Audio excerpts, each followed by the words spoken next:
कल मैंने एक वीडियो डाला बिहार के भरत तिवारी को लेकर।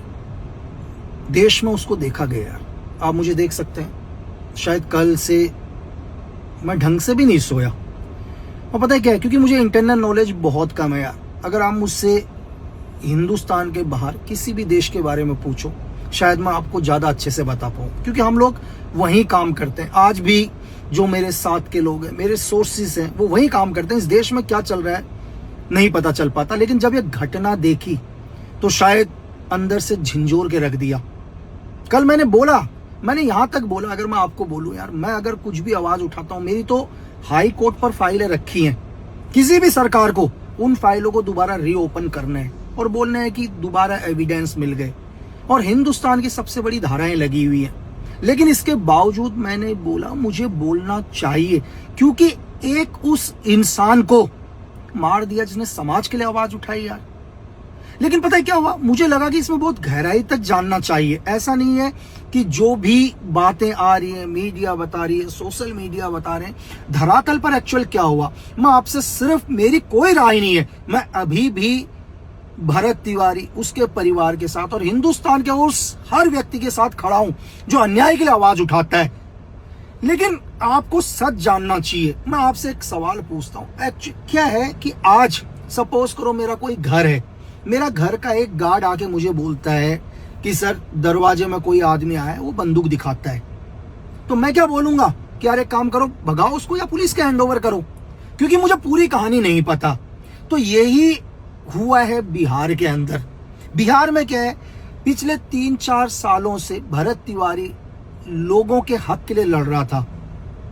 आज भी जो वहां पर बिजली की लाइन है वो भरत तिवारी ने लगाया। उसकी एक ही मांग थी कि सर हमारा पूरा गांव बाढ़ से खत्म हो गया, आप मदद करो।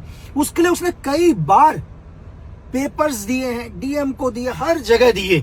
लेकिन क्या है, ये लोकल पुलिस ने ये बात कभी भी अपने ऊपर के अधिकारियों को नहीं बताई। क्यों? क्योंकि भाई वो तो उस जगह के मालिक हैं, शेर हैं, पूरा एरिया उनका है, जिसको चाहो उसको गोली मार दो। अब क्या है, भरत तिवारी जब परेशान हो गया अपनी आवाज उठाकर, तो उसने कहा यार मेरी आवाज देश सुने। ऐसा नहीं है कि उसका मोटिव अलग था, वो किसी को मारना चाहता था। आपने देखा होगा 10-12 पुलिस वाले उसके पास गए, उसको मारना होता ना वो गोली चला सकता था। लेकिन वो चाहता था कि इस हिंदुस्तान का ध्यान अब तो उसकी ओर आए यार। क्योंकि भगत सिंह जी ने भी क्या किया था, जब बॉम्ब डाले थे ना, तब दुनिया ने उनकी आवाज सुनी थी, पूरे विश्व ने। तो उसने सिर्फ बंदूक इसलिए दिखाई ताकि हिंदुस्तान आप देख ले भाई। और आपको पता है इन पुलिस वालों ने क्या किया, इन पुलिस वालों ने अपने ऊपर के अधिकारियों को, चाहे अपने एसपी, डीआईजी, आईजी, डीजीपी, उनको यह बताया सर देखिए तो भरत तिवारी बंदूक दिखा रहा है। डीजीपी ने क्या किया, डीजीपी ने बिहार के मुख्यमंत्री को बोला सर कि एक देखो ओपनली पिस्टल दिखा रहा है। अब एक चीज सोचो, ये मेरा नहीं है, ये देश की जनता। अगर कोई आपसे भी ये बोले कि सर एक आदमी है देखो बंदूक लहरा रहा है, मुझे तो पता ही नहीं है क्यों लहरा रहा है पता ही नहीं है कि पिछले 4 साल से पूरा गवर्नमेंट उसको परेशान कर रही है, उसकी बात नहीं सुन रही है। लेकिन एक आदमी को किस तरह से प्रेजेंट करके दिखाया, सर बंदूक दिखा रहा है। तो क्या बोला मुख्यमंत्री ने, बोला एक काम करो, खत्म करो ऐसे आदमी को। क्योंकि सच तो पता ही नहीं है ना कि सर आपने रुला दिया, एक आदमी को मजबूर कर दिया हथियार उठाने में।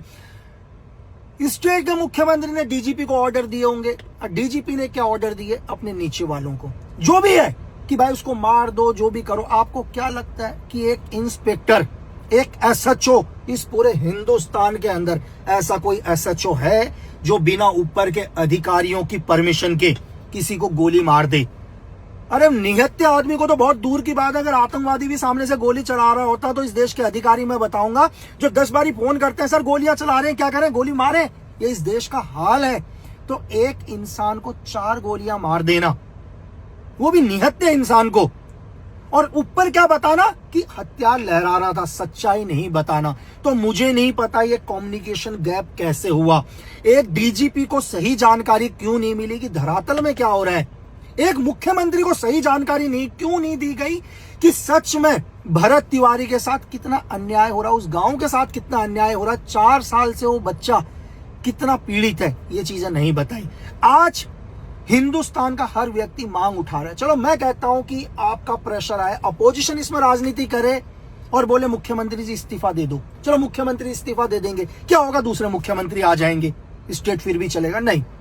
तो मेरा निवेदन है बिहार के मुख्यमंत्री जी से, आपसे निवेदन है, सेंटर में भी बीजेपी है उनसे भी निवेदन है, सर आप एक मिसाल दो कि इस देश के अंदर दूसरा कोई भी भरत तिवारी उसकी मां के सामने ना मारा जाए। जिस व्यक्ति ने ऑर्डर्स दिए गोली चलाने के और जिसने गोली चलाई ना सर, आपने उसको निलंबित नहीं सर, क्या हत्या करने का मतलब निलंबित हो गया क्या? इस देश में तो हर आदमी हत्या करेगा सर, मैं हत्या ही कह रहा हूं, फिर आप उसको निलंबित कर दोगे? नहीं, जिस आदमी ने ऑर्डर दिया कि शूट आउट और जिसने गोली चलाई, इनके ऊपर भारत की न्यायपालिका के अंदर कानून के तहत मुकदमा दर्ज कराओ सर। पहले आईपीसी 302 था, अब 103 है, इसके तहत हत्या का मुकदमा दर्ज होना चाहिए।